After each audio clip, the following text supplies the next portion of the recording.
திருவண்ணாமலைக்கு போய் அண்ணாமலையார வணங்கணும்னு நினைச்சு கிளம்பிட்டீங்களோ அப்பவே அவரு நம்ம பிள்ளை நம்மளை பார்க்கறதுக்கு வந்துகிட்டு இருக்கான், நாம அவனுக்கு முன்னாடி போய் நல்லது பண்ணுவோம்னு திருவண்ணாமலையில இருந்தே கிளம்பிடுறாராம். அவர் எப்பவுமே நம்ம கூடவே தான் இருக்காரு. இருந்தாலும் நாம எப்ப மனம் உருகி அவரை வழிபாடு பண்றோமோ அப்பதான் அவர் நமக்காக செய்யக்கூடிய கருணை நமக்கு புரியுது.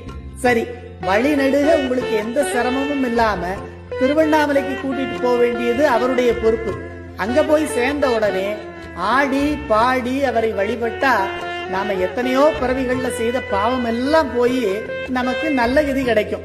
இதுல பாடும்போது தன்வசம் இழத்தல்ங்கிற நான் இன்னும் அகப்பற்று விடுதலையும், ஆடும்போது எனது என்னும் புறப்பற்று விடுதலையும் நாம உணர்ந்து அதை கடைபிடித்து வழிபட வேண்டியது ரொம்ப முக்கியம். தேடி சென்று திருந்தடி ஏத்துமின் நாடி வந்தவர் நம்மையும் ஆட்கொள்வார், ஆடி பாடி அண்ணாமலை கைதொழ ஓடிப்போம் நமது உள்ள வினைகளே. அப்பர் பெருமானொலி செய்த 5ஆம் திருமுறை.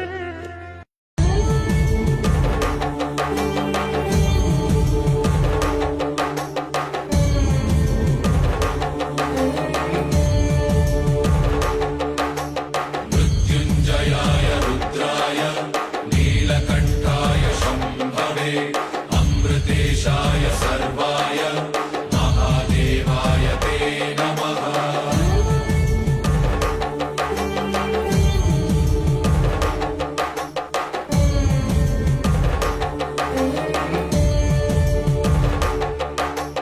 मृत्युञ्जयाय रुद्राय नीलकण्ठाय शम्भवे